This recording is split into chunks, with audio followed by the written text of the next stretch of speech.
Big pass டே 71 இங்கே என்ன நடந்துச்சு அப்படிங்கிறதெல்லாம் பார்த்துருவோம். மெதுவாக அப்படியே பொறுமையாக பார்த்துருவோம் பாரு. அப்புறமா பார்த்தீங்கன்னா, கானா வினோத் தான் தலையாயிட்டார். தலையான பிறகு பாரு, சாண்ட்ரா இவங்களோட போராட முடியாமல் ரொம்ப சலிச்சு போய் கிடக்குறாரு. ஸ்டார்டிங்கில் பார்த்தீங்கன்னா, மெயின் கேட்டு கிட்ட சாண்ட்ரா உட்காந்து வழக்கம் போல் சாப்பாடை தூக்கிட்டு வந்து வச்சுட்டு உட்காந்து ஒப்பாரி வைக்க ஆரம்பிச்சுக்கிட்டே இருக்கிறாங்க. வெளியே போகணும் போல இருக்குது, இப்படியே வெளியே போயிடலாம் போல இருக்குது அப்படின்னா, போய் தொலைமா அப்படிங்கிற மாதிரி தான் இருக்குது. வந்ததுலேருந்து என்ன கேம் விளாட்றேன், முதல் வாரம் மட்டும் ஒரு கேம் விளாண்டேன். அதுக்கப்புறமா அதுவும் பிக் பாஸ் கொடுத்த டாஸ்க்கு, அந்த கேமை ஒழுங்காக விளாண்டேன். அதுக்கப்புறமா ஏதாவது விளாண்டியா? பிரஜன் வெளியேறின பிறகு பார்த்தீங்கன்னா கேம் விளாடுறதே கிடையாது. பிரஜன் இருக்கும்போது பார்த்தீங்கன்னா, திவ்யா பிரஜனை வச்சு கனெக்ஷன் பண்ணி பேசுகிறது, அவங்களோட பேசுகிறது, போகிறது வரதை வச்சு பிரஜனை வெறுப்பேற்றுறது, இப்படி நடந்தாங்க. பிரஜன் வெளியே போனதுக்கு காரணம் திவ்யா தான் அப்படிங்கிற மாதிரி பேச ஆரம்பித்தாங்க. இது கேமு, இந்த கேம் ஷோவில் யார் கூட வேணாலும் பழகலாம். நீங்கள் ஹஸ்பண்ட் அண்டு ஒய்ஃபாக இருக்கலாம், கப்பலாக இருக்கலாம். இருந்தாலுமே உள்ளே இப்படியெல்லாம் நடந்துக்கிறது சரியா அப்படிங்கிற ஒரு கொஸ்டினை எல்லாருமே கேட்க ஆரம்பிக்கிறாங்க. கேட்க ஆரம்பித்தாலும் அது சான்றாக புரிய மாட்டேங்குது. பிரஜன் அதை புரிஞ்சுட்டு விலக ஆரம்பிக்கிறாரு. ஆனால் விலகுனாலும் அவருக்கு ஒரு பேசுகிறதுக்கு ஒரு ஆள் வேணும், சாண்ட்ராவை சமாதானப்படுத்துறதுக்கு வேணும். சாண்ட்ராவை பற்றி நல்லா தெரியும். திவ்யா வச்சு திவ்யா மூலமாக மூவ் பண்ணுறாரு. ஆனால் திவ்யா செஞ்ச ஒரு தப்பு என்னென்னா, பிரஜன் வெளியே போன பிறகு பார்த்தீங்கன்னா, அந்த பெட்டை அவங்க எடுத்துக்கணும்னு நினச்சாங்க. சாண்ட்ரா பக்கத்தில் நம்ம கூட இருக்கணும் அப்படின்னு யோசித்தாங்க. அது மிகப்பெரிய ஒரு தப்பா, குற்றமா, எப்போ அவன் வெளியே போவான் அப்படின்னு காத்திருந்து அப்படியே உடனே ட்ரெஸ் எல்லாம் எடுங்க, நான் என் ட்ரெஸ்ஸை வைக்கணும், அந்த ட்ராவை கொடுங்க, அப்படி இப்படிலாம் கேட்குறான். அப்போ இவனால தானே அவன் வெளியே போனான், பிரஜன் வெளியே போனான் அப்படிங்கிற மாதிரிலாம் பேசிட்டாங்க. சரி, அதுக்கப்புறமா அது சமாதானமாச்சு. திவ்யா கூட அவங்க பேசுகிறதில்ல. திவ்யாவுக்கு எதிரி யார் இருக்காங்க அப்படின்னு பார்க்குறது, பாரெல்லாம் அந்த எதிரி. அவங்க கூட எல்லாம் சேர்ந்து நம்ம ஒரு கேம் விளாண்டு திவ்யா எலிமினேட் பண்ணலாம் அப்படின்னு சொல்கிறாங்க. திவ்யா சூப்பராக அவங்களே தனிப்பட்ட முறையில் கேம் விளாடுறாங்க. கமருதீன் போடி அப்படின்னு சொல்லும்போது கூட சாண்ட்ரா பக்கத்தில் இருந்தாங்க. ஆனால் ஒரு வார்த்தை கூட அவங்க கேட்கல. இதே கேட்டாங்க, யாருக்காவது இந்த அவமானம், அசிங்கம் நடந்துச்சு அப்படின்னா, உங்களுக்கு ஃப்ரெண்டாக இருக்கலாம், இல்லை எதிரியாக கூட இருக்கலாம், ஆனால் கேட்டிருக்கணும். ஆனால் யாருமே கேட்கல. இல்லை, அதுதான் மிகப்பெரிய ஒரு தப்பு அப்படிங்கிற மாதிரி பேசியிருந்தாங்க. இதை விஜய் சேதுபதியுமே கேட்டிருந்தார்.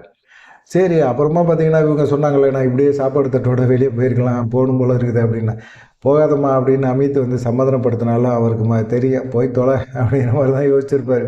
ஆனாலும் பார்த்தீங்கன்னா, போகிறதா இருந்தால் நீ அன்றைக்கே போயிருக்க மாட்டேனா, நான் அதெல்லாம் போக மாட்டேன், சும்மா அப்படி இது பண்ணேன். அப்போ அன்னைக்கு பயங்கரமான நடிப்பு, கேட்டை திறந்த உடனே பிரச்சனைக்கு முன்னாடி ஓடி போனது.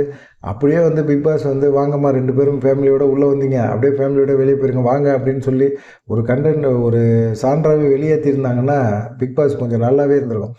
உட்காந்து எப்போ பார்த்தாலும் ஒப்பாரி இளவு வீடு மாதிரியே உட்காந்துருக்குறாங்க, அழுதுகிட்டே இருக்கிறாங்க. என்னதாவது யாராவது ஏதாவது ஒன்று சொன்னால் அஜிச்சே அப்படிங்கிற மாதிரி இருக்குது. இவங்களுக்கு அட்வைஸ் பண்ணிக்கிட்டே இருக்கணுமா ஒருத்தங்க அப்படிங்கிற மாதிரி இருக்கிறாங்க.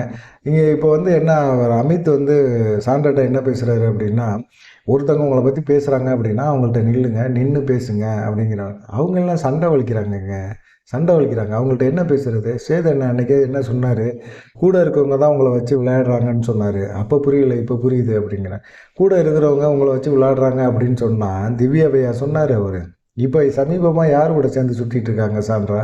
பாரு கூட சேர்ந்து சுற்றிட்டு இருக்காங்க. பாரு தான் உன்னை வச்சு கேம் விளாடுது அப்படிங்கிறது நல்லா தெரியுது. அதை புரிஞ்சுக்காம நீ மட்டும் பேசுறிய அப்படிங்கிறத அமித் தெளிவாக பேசினார். அப்புறமா பார்த்தீங்கன்னா, வினோத் தலையாக்கணும் அப்படிங்கிறதுல பிக் பாஸும் ஒரு முடிவு பண்ணியிருந்தார். 11வது வாரம் ஆச்சு. பாவம் கானா வினோத் ஆரம்பத்துலேருந்தே கஷ்டப்பட்டுட்டு இருக்காரு. ஒரு தலையாக்கணும்னு ஒரு எண்ணம் அவருக்கும் மைண்டில் இருக்கும்ல. அப்புறம் சரி, தலையை போய் டாஸ்க் கொடுக்கணும்னா மளிகை பொருள்லாம் கொடுத்தாகணும். மளிகை பொருள், பால், தயிர், முட்டை எல்லாத்தையும் கொடுத்துட்டாங்க. அதை பார்த்தோன்னா பார்வதிக்கு ரொம்ப சந்தோஷம். நான் திருந்திட்டேன், நான் திருந்திட்டேன். இந்த ஜனகராஜ் ஒரு படத்தில் சொல்லுவார்ல, என் பொண்டாட்டி ஊருக்கு போயிட்டா, என் பொண்டாட்டி ஊருக்கு போயிட்டான்னு அப்படிங்கிற மாதிரி, நான் திருந்திட்டேன், நான் திருந்திட்டேன், இனிமேல் மைக்கை மறைக்கவே மாட்டேன் அப்படின்னு. இப்போ இவ்வளோ நாள் மறைச்சது உண்மை, மறைச்சதை பார்த்து மறைச்சதுக்காக நடவடிக்கை எதுவுமே கிடையாது. ஆனால் சொல்லணும், மைக்கை மறக்க மாட்டேன், நான் திருந்திட்டேன், நான் மைக்கெல்லாம் கழட்டி வைக்க மாட்டேன், வாக்கிங் போகும்போதோ ஜாக்கிங் போகும்போதெல்லாம் நான் மைக்கை கழட்டி வைக்க மாட்டேன் அப்படின்லாம் பேசும். ஆனால் பேசினாலும் அது திருந்துறதுக்கான வாய்ப்பு ரொம்ப ரொம்ப குறைவு. திருந்தாத ஜென்மம் அது. ஆனால் அது அப்படி தான் பேசுது. சரி, இது எத்தனை நாளைக்கு நிற்கும் மைக்கை மறைக்காமல் பேசுகிறது அப்படிங்கிறதுல இதாக இருந்துச்சு. அப்புறமா தலைப்போட்டியை கடந்த வாரம் யாருமே அமி அமித் இருந்தார். அதுக்கப்புறமா என்ன யாருமே தேர்வு பண்ணலை. ஆனால் கோர்ட்டு டாஸ்கில் நல்ல ஒரு கோர்ட்டு டாஸ்க்கை வாதாடினவங்க, நல்ல ஜட்ஜ்மெண்ட் பண்ணவங்க அப்படின்னு சொல்லி ஒரு 6 பேரை அவரே தேர்ந்தெடுத்தார். அதில் போன ட்ரிப்பு அமித், வினோத், ஆதிரை, பார்வதி, சுபிக்ஷா, அரோரா இவங்க பேரெல்லாம் எடுத்தாங்க. அதுக்கு ஒரு கேம் பேர் வச்சார். தள்ளு தள்ளு அல்லு அல்லு அப்படின்னு ஒரு பேரை வச்சார். அவங்க வந்து ஒரு போட்டியாளரை எடுத்துக்கணும், உதவியாளர். அவங்களுக்கு உதவி செய்யறதுக்கு ஒரு உதவியாளரை எடுக்கணும். நீங்கள் யோசிப்பீங்க, பாரு வந்து யார் எடுக்கும்? கமருதீனை தான் எடுக்கணும். எடுக்கும், அது மாதிரி தான் அது செய்யும். ஆனால் வந்து கமருதீனுக்கு வந்து டக்குன்னு என்ன செஞ்சிட்டாரு, வருஷ பிரகாரம் அப்படி போகும்போது கானா வினோத் ஃபஸ்ட்டில் இருந்தவர் டக்குன்னு கமருதீனை வந்து சூஸ் பண்ணிக்கிட்டார். கமருதீனை சூஸ் பண்ணோன்னா பார்வதிக்கு பயங்கர டென்ஷன். எனக்கும் கமருதீன் தான் வேணும் அப்படின்னு சொல்லிட்டு அடம் முடிஞ்சார். கமருதீனுக்கு நல்லா தெரியும், கானா வினோத் தோத்தா கூட ஒன்றும் சொல்ல மாட்டார், இப்போ சரி பஞ்சா உடுமச்சான் அப்படின்ட்டு போயிடுவாப்புல. ஆனால் பார்வதி வந்து ஒன்றால் தாண்டா தோத்தேன், நீ வேணும்னே நீ இழுத்துட்டடா அப்படின்னு சொல்லி தோக்கடிச்சிட்டடா என்னைய, நான் வந்து கேப்டன் ஆகணுங்கிறது எண்ணமே உன் மைண்டில் இல்லைடா அப்படி இப்படின்லாம் பேசும், வம்புழுக்கும் வரட்டு இழுக்கும் அப்படிங்கிற ஒரு எண்ணம், பயம் கமருதீனுக்கு இருந்துச்சு. அதனால் கமருதீன் வந்து என்ன பண்ணுறதுன்னு தெரியல. ஆனால் பிக் பாஸ் வந்து ஒரு விஷயத்த கேட்டார், உங்களுக்கு ஓகேயா அப்படின்னு கேட்பார் எல்லாம், யார் யார் உதவியாளர் தேர்ந்தெடுக்கும் போதெல்லாம். ஆனால் அதே போல் கமருதீன்கிட்டையும் கேட்டார், கானா வினோத் எனக்கு ஓகே அப்படின்ட்டார். இது வந்து பார்வதிக்கு பயங்கரமாக இதாயிருச்சு. சாண்ட்ராவை வந்து யாருமே தேர்ந்தெடுக்கல, தெரியும் எல்லாத்துக்குமே சாண்ட்ரா வந்து எப்படிப்பட்ட ஆள் அப்படின்னு சொல்லி, அழுமுஞ்சி சோம்பேறி, அது பெருசாக வந்து அந்த ரிஸ்க் எடுத்தெல்லாம் செயல்படாது, சும்மா மேக்கப் போட்டு அப்படியே பொம்மை மாதிரி வச்சுக்கிறதுக்கு வேணால் அது சரிப்பட்டு வருமே உள்ள கேமு ஆக்டிவிட்டி இதெல்லாம் பண்ணுறதுக்கான ஒரு பெருசாக ஒன்றும் கிடையாது அப்படிங்கிறது எல்லாத்துக்குமே தெரியும். அதனால் வந்து சாண்ட்ராவை யாருமே தேர்ந்தெடுக்கலை. அதையும் பிக் பாஸ் கேட்டார், ஏங்க யாருமே சாண்ட்ராவை தேர்ந்தெடுக்கலை அப்படின்னு. யாரும் வந்து ஒன்றும் பதில் சொல்லலை. சரி நான் தேர்ந்தெடுக்கிறேன், நீ தான் வந்து இது கேப்டனு, அந்த இதுக்கு வந்து நீ தான் வந்து கேப்டனு அப்படிங்கிற மாதிரி சொன்னார், ஜட்ஜி நீ தான் அப்படிங்கிற மாதிரி சொன்னார். சரி அப்படிங்கிற மாதிரி எல்லாமே இது பண்ணாங்க. என்ன பெருசாக ஒன்றும் கிடையாது, அப்படியே அவங்க வந்து ஒரு இதில் படுத்துக்கிட்டே போகணும், ஒரு சட்டி மாதிரி இருக்கும், அதுக்குள்ளே பால்லாம் நிறைய கிடக்கும், அந்த டப்பாவை வச்சு தள்ளிக்கிட்டே போகணும், அதுக்கு நடுவில் ஒரு ஓட்டை இருக்கும், அந்த ஓட்டைக்குள்ளே பாலை சேகரிக்கணும், அதை வந்து உதவியாளர் வந்து காலை பிடிச்சி தள்ளிக்கிட்டே போயிட்டே இருப்பார். இதுதான் ஒரு போட்டி. இந்த போட்டிக்குள்ளே அதிக பாலை சேர்க்கணும், யார் சேர்க்குறாங்களோ அவங்க தான் தலை அப்படின்னு சொல்லி பிக் பாஸ் சொல்லிட்டாரு. சரி, ஆனால் பிக் பாஸ் சொன்ன பிறகும் பார்த்தீங்கன்னா பார்வதியை வந்து வச்சு இது பண்ணது எல்லாம் இது பண்ணாங்க. பார்வதி வந்து ஓரமாக கிடந்த ஒரு பாலை வச்சு உள்ளே தள்ளி விட்டாங்க. அது சாண்ட்ரா பார்த்துட்டாங்க, இது ஓரமாக கிடந்த பால்ப்பா, இது நீ சேகரித்த பந்து கிடையாது அப்படின்னு சொல்லிட்டு அவங்க சொன்னாங்க. இல்லை இல்லை, இது ஓரமாக கிடந்த பந்து கிடையாது, நான் தான் இது பண்ணேன் அப்படின்னு. இதுக்கு வந்து என்ன செஞ்சாப்புல அப்படின்னா, கமருதீன் இது பார்த்துக்கிட்டே இருந்தாப்புல. இது வந்து இல்லை இல்லை, அது ஓரமாக கிடந்த பால் தான் அப்படிங்கிற மாதிரி அவரும் சொல்லிட்டாரு. நான் உண்மையை தான் சொல்கிறேன், நீ வந்து அதை சேகரிக்காத பால் கிடையாது, அது ஓரமாக கிடந்த பால், அதை எடுத்து இதில் சேர்க்காத அப்படிங்கிற மாதிரி கமருதீன்னு சொல்லிட்டாப்புல. பாருக்கு பயங்கரமான ஒரு கோவம், என்ன இவன் அப்படின்னு சொல்லிட்டு. இந்த கேம்லாம் முடிஞ்சு கானா வினோத் தலையாயிட்டார், கானா வினோத் தான் அதிக பால் சேகரித்தார். இது ஏற்கனவே தெரியும், பிக் பாஸ் திட்டமிட்டு செய்கிற ஒரு விஷயந்தான்னு சொல்லி கானா வினோத் 11வது வாரத்து தலை அப்படி சரி தலையாயிட்டார். கானா வினோத்தோட இது எப்படி இருக்கும் அப்படிங்கிறத பார்க்கணும் அப்படிங்கிற ஒரு இன்ட்ரெஸ்ட்டு, கொஞ்சம் காமெடியாக கொஞ்சம் நல்ல இதாக அப்படி கொண்டு போவார். ஆனால் பிக் பாஸ் வந்து சில இதெல்லாம் சொல்லியிருந்தார், வீடெல்லாம் சுத்தமாக வச்சுக்கணும், அதை சொல்லி கூப்பிட்டுக்காங்க அப்படிங்கிற மாதிரி பேசியிருந்தார். சரின்னு சொல்லியிருந்தார். சரி பார்க்கலாம் என்ன தான் நடக்கும் அப்படின்னு சொல்லிட்டு. ஆனால் பார்வதி வந்து கமருதீன்கிட்ட சண்டை இழுக்க ஆரம்பிச்சிருச்சு.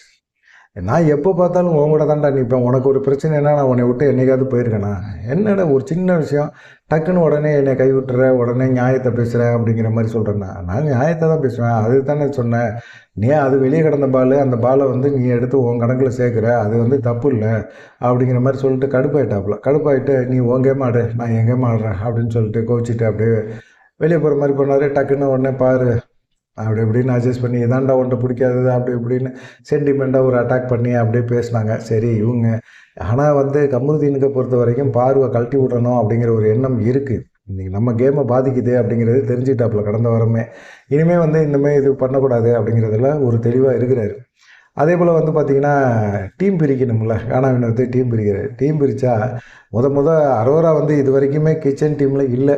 ஆனால் முதல் முறை எல்லாருமே அந்த வீட்டுக்குள்ளே இருக்கிறவங்க எல்லாருமே சொன்னது அரோராவை கிச்சன் டீமில் போடுங்கன்னு சொல்லி, யாரும் போடலை. அரோரா வந்து எல்லாத்துலேயும் பேசி வேணாங்க எனக்கு கிச்சன்னா என்ன பண்ணுறதுன்னு தெரியாதுங்க அப்படிங்கிற மாதிரி சொல்லுவாங்க, அதனால் வந்து அவங்கள போடல. அதுக்கு பதிலாக வந்து பார்த்திங்கன்னா அரோரா வந்து இந்த டைம் கானா வினோத் கிச்சன் டீமில் போட்டார். எல்லாத்துக்கும் பயங்கர சந்தோஷம். அப்புறமா பாரு சாண்ட்ரா இவங்க 2 பேர்த்தையும் க்ளீனிங் டீமில் போட்டார். க்ளீனிங் டீமில் போட்டோன்னே என்னடா அப்படிங்கிற மாதிரி இருந்துச்சு. அப்போ வந்து பார்வதி வந்து நாங்கள் திரும்ப க்ளீனிங் டீமில் இருக்கக்கூடாது அப்படிங்கிற மாதிரி அவங்க சொல்லிக்கிட்டே இருந்தாங்க. அது சொல்லும் போதெல்லாம் பார்த்தீங்கன்னா ரொம்ப எரிச்சலாகி போச்சு, அவங்களுக்கு எல்லாத்துக்குமே எரிச்சலாகி போச்சு. அப்போ பார்வதி வந்து நான் பேசுகிறேன்ல, நான் பேசும்போது அமித்து தான் பேசினாப்புல, பார்வதி குறுக்க பேசினாப்புல. கிளீனிங் டீம் போட்டால் எல்லாத்தையும் தான் க்ளீன் பண்ணணும் அப்படின்னு தான் சொல்லி தான் பேசினாப்புல. ஆனால் பார்த்தீங்கன்னா ஒருத்தர் பேசும்போது குறுக்க நீங்கள் பேசாதீங்க, ஓவரில் பண்ணாதீங்க அப்படிங்கிற மாதிரி பார்வதி சொன்னாங்க.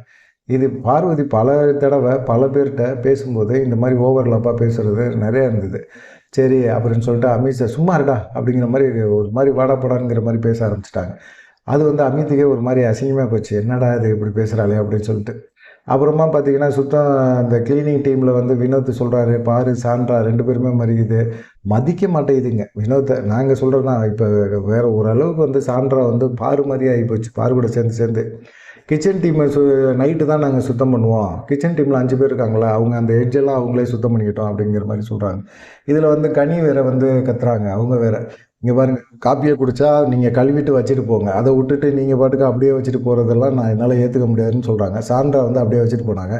வினோத்தை போய் கூப்பிட்டு என்னங்க இப்படி பண்ணுறீங்க, சொல்கிறாங்கல்ல, சொன்னதை நீங்கள் செய்யணுமா வேணாமா அப்படிங்கிற ஒரு கேள்வி அவங்க கேட்குறாங்க. கேட்டால் அதுக்கு சான்றா என்ன செய்கிறாங்கன்னா அப்படியே போயிட்டு அந்த இதை எடுத்து கழுவிட்டு வச்சுட்டு அவங்க பாட்டு போயிட்டே இருக்கிறாங்க. இது கனிக்கு வந்துச்சு, என்ன இது மூஞ்சியை கொடுத்து கூட பேச மாட்டேங்குது அப்படின்னு சொல்லிட்டாங்க. சீன்னு சொல்லிட்டாங்களாம். அதுக்கு போய் அழுகுறது பயங்கரமாக. எஃப்ஜே பற்றி எப்படியெல்லாம் பேசினாங்க, தரக்குறைவாக பேசினாங்க, என்னென்னலாம் பேசினாங்க, அதெல்லாம் வந்து அவங்களாம் இது பண்ணுறது கிடையாது. அதே போல் பூண்டை விரித்து வீடு ஃபுல்லாக பரப்ப விட்டாங்க. கிச்சன் டீமை க்ளீன் பண்ண சொன்னாங்க. ரொம்ப அடாவடியெல்லாம் பண்ணாங்க. இப்போ அவங்களுக்கு ஒன்றுன்னா அவங்க பண்ணி தானே ஆகணும். அதை பண்ண மாட்டேறாங்க. இப்போ பிரச்சனை இல்லை. பிரச்சனை இல்லாத சமயத்தில் அவங்க எப்படியெல்லாம் கேம் விளாடலாம். இந்த பச்சைத்தாபத்தை வச்சுக்கிட்டு அவங்க பண்ணுறதெல்லாம் பார்த்திங்கன்னா ரொம்ப மோசமாக இருக்குது. அதே போல் பார்த்திங்கன்னா யார்கிட்டையுமே அதிகமாக மூஞ்சி கொடுத்து பேசுறதில்ல, கேம் விளாட்றதில்ல, தனியாக உட்காந்து அழுகுறது, ஆத்திரப்படுறது, திவ்யா மேலே காண்டிலே இருக்கிறது, திவ்யானால தான் பிரச்சனை போனான்னு சொல்கிறது, இதெல்லாம் வந்து ஏற்றுக்கவே முடியாது. பார்க்கலாம் என்ன நடக்குமா அப்படின்னு சொல்லிட்டு. அதில் அதே போல் வந்து இந்த வாரம் நாமினேஷன் இது நடந்துச்சு. சான்றாக தான் அதிகமாக கொடுத்தாங்க. அதை தாண்டி பார்த்திங்கன்னா ஒரே ஒருத்தர் விக்கல்ஸ் தான் தப்பிச்சார். அதை தாண்டி பார்த்திங்கன்னா கானா வினோத்தை நாமினேட் பண்ண முடியாது. 2 பேர் மட்டும்தான், மீதி எல்லாமே வந்து நாமினேஷனில் வந்துட்டாங்க. அதுக்கு பாருக்கு பயங்கர டென்ஷன். ஐயோ, நான் 2 பேர்த்த டார்கெட் பண்ணனால விக்ரம் தப்பிச்சிட்டான், இல்லைன்னா நான் விக்ரம் விட்டுருக்க மாட்டேன், விக்ரமை யாருமே நாமினேட் பண்ணலையே அப்படின்னு சொல்லி அது குழம்பி தள்ளுது இந்த திருவிழாவில் தருமுறை மாதிரி. அதை பார்க்கும்போது விக்கலுக்கு பயங்கர சந்தோஷம். எனக்கு என்னை யாருமே நாமினேட் பண்ணலைங்கிற கவலை கூட இல்லை, நாமினேட் பண்ணாததுக்கு நீ கொடுக்குற ரியாக்ஷன் இருக்குது பற்றியா, நீ அப்படியே வயிறு எறிகிற பற்றியா, அதை பார்க்கும்போது ரொம்ப சந்தோஷமாக இருக்குது, நீ காண்டாவது அப்படிங்கிற மாதிரி அவர் பேசுகிறாரு. அப்படியே தான் எல்லாமே ஓடிக்கிட்டே இருக்குது. பார்க்கலாம் என்ன கானா வினோத் என்ன பண்ண போகிறாரு அப்படிங்கிற மாதிரி இருக்குது. இது சான்றா அடிக்கடி வந்து ஒன்றுமே பேச மாட்டேங்குது. என்ன பண்ணுறதுன்னு ஒன்றும் புரியல. பார்க்கலாம் என்ன நடக்கும் அப்படின்னு சொல்லிட்டு. நீங்கள் என்ன நினைக்கிறீங்க பிக் பாஸை பொறுத்த வரைக்கும் அப்படிங்கிறத மறக்காமல் கமெண்ட் பண்ணுங்கள். சான்றா வீட்டுக்குள்ளே இருக்கணுமா வேணாமா, இந்த வாரம் சான்றா வெளியேறுவாங்களா மாட்டாங்களா, சான்றாவுக்கான டைம் முடிஞ்சு போச்சு, சான்றா வெளியேற்றிடுவாங்க அப்படிங்கிற மாதிரி சொல்கிறாங்க. நீங்கள் என்ன எதிர்பார்க்குறீங்க அப்படிங்கிறது மறக்காமல் கமெண்ட் பண்ணுங்கள். நன்றி, வணக்கம். தொடர்ந்து நம்ம சேனலுக்கு ஆதரவு கொடுங்க.